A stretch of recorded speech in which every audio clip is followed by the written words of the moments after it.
So after watching the first Iron Man movie, I had mixed opinions on it, especially being the first MCU movie. And watching the sequel, people have addressed that movies like these aren't really the best from the MCU.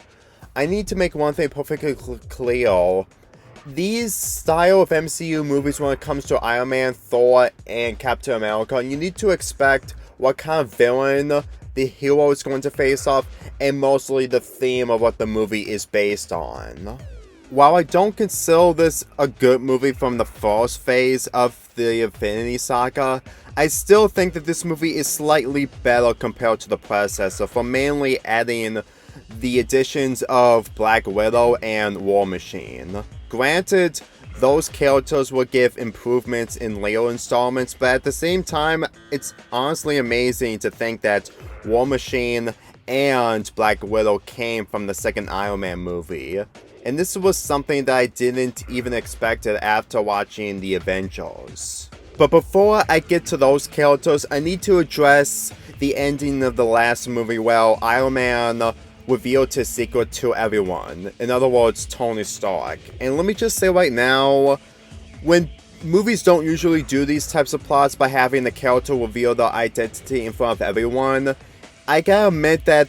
really makes this movie a lot more interesting to see the aftermath from the previous film. And considering that in later installments, like the Spider-Man movies, are gonna do a trope similar to this, but with the same tweaks from the other Spider-Man movies, I have to admit that Iron Man does a good job on doing inspiration by having Tony Stark reveal his secret in front of everyone, because if he kept his secret as Iron Man, it will probably be a lot more bland to see how he will react in the sequel, especially how his life is if he had a different alternative timeline. But as for everything else in this film, like I've mentioned, it's better than the first Iron Man movie, but at the same time, there's really not much change when it comes to the characters. Tony still remains as a selfish billionaire who thinks that he can easily get away with everything for doing everything he wants, but since this was before the Avengers movie where he saw the invasion from the wormhole, I'm going to assume that his portrayal in this film after watching the other future films is mostly a work in progress, because this was before he knew what Thanos is. He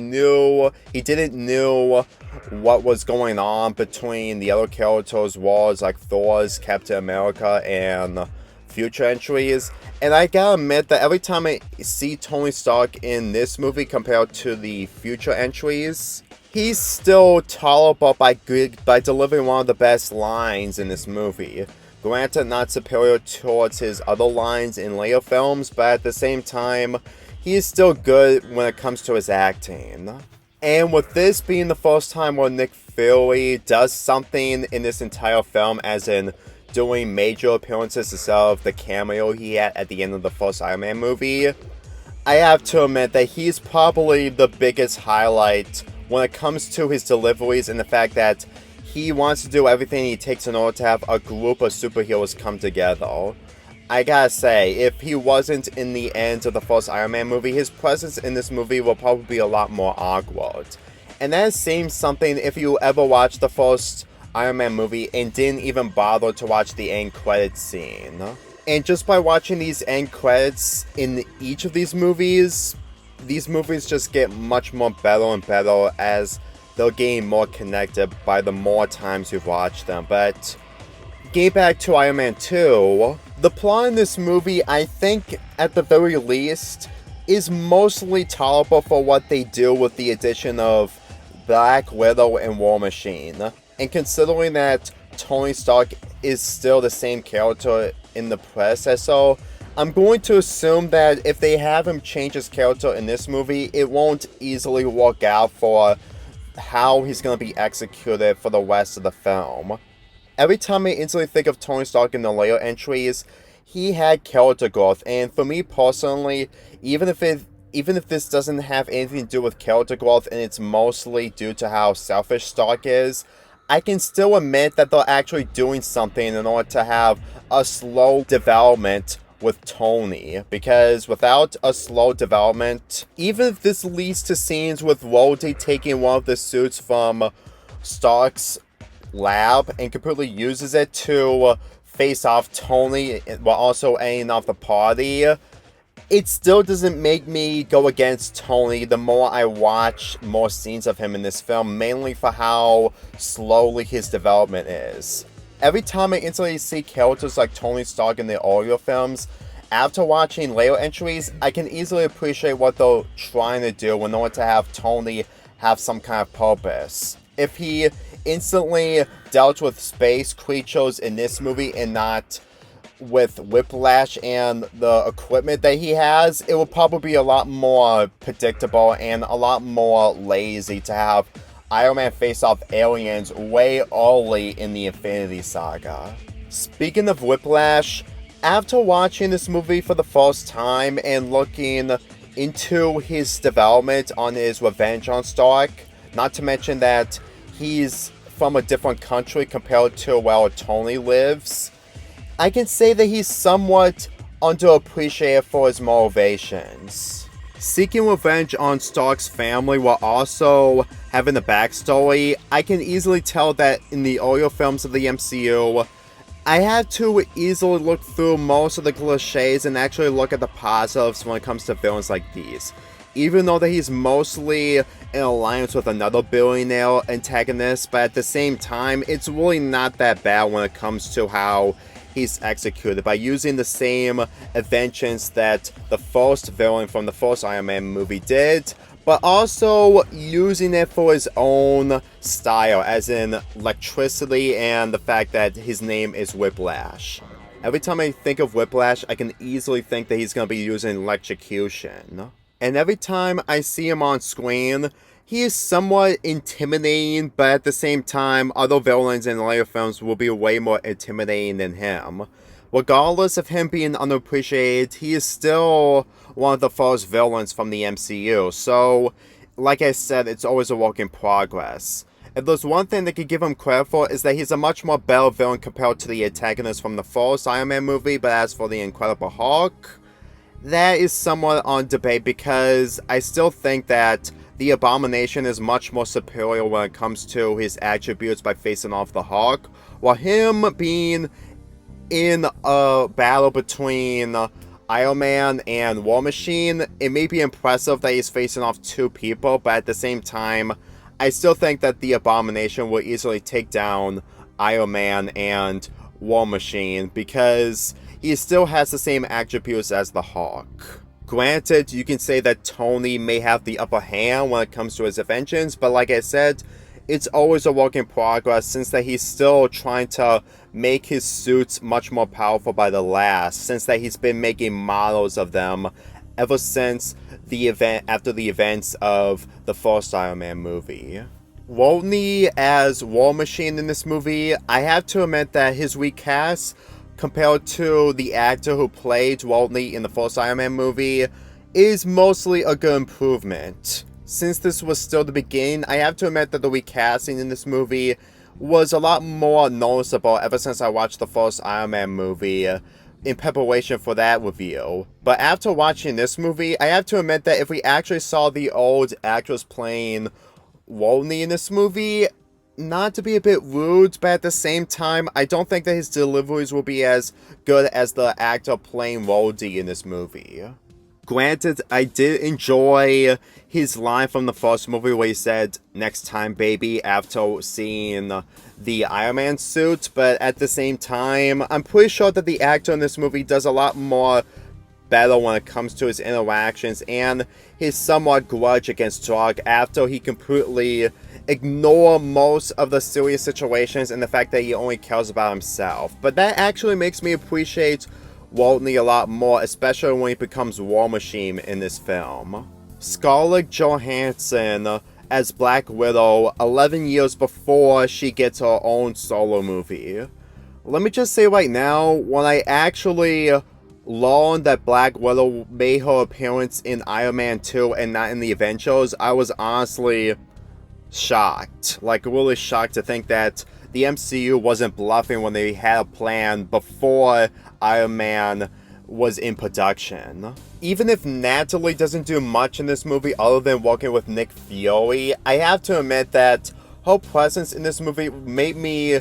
understand of how much she will improve as she appears in more MCU movies. And if any of you guys are gonna say that the Black Widow film is way too late after the premiere of Avengers Endgame, it's taking place after Captain America Civil War and before Avengers Infinity War, so it's actually unknown of how Black Widow had an arc where she actually is still with the Avengers even after all this time. Granted, there's an explanation in Civil War, but if I can remember this detail, I'll get to it. But as for her presence in this movie, I can say that she's one of the good supporting characters in some other capacity. Because let me just say right now, every time I instantly think of this movie adding additional characters compared to other movies like Batman v Superman, where they add so many things at one movie while also preparing for Justice League, which ended up flopping in 2017. The MCU will really have time than anyone else, and they made a revolution once Phase 2 came around. As for the action sequences in this movie, it's a major improvement over the first Iron Man movie, and that is saying a lot. Since that we got War Machine, Black Widow, not to mention that Whiplash actually does so many interesting ways to make him way more intimidating when it comes to his motivations. This movie made me convinced that this is mostly a modern MCU movie, and this movie is 11 years old. The effects are much more better than The Incredible Hulk. Yes, I actually admit that this movie, being 2 years younger than The Incredible Hulk, has better effects. And I have to admit that the explosions, not to mention the flying scenes between Iron Man and War Machine, really is a whole lot more different compared to what Iron Man did when it comes to its special effects. Granted,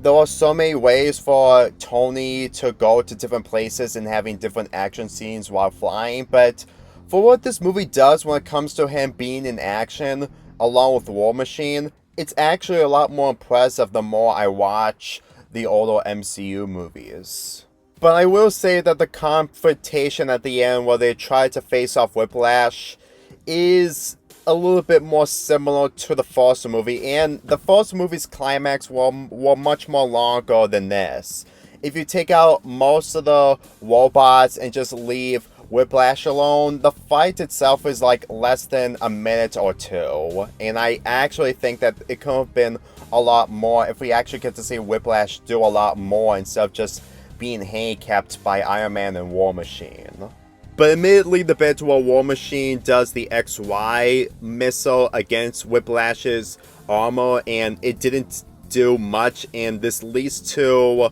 the missile being on the ground and doing a fart sound effect. That's actually kind of humorous. I cannot believe that the MCU movies had a fart sound effect, and yet they made it humorous.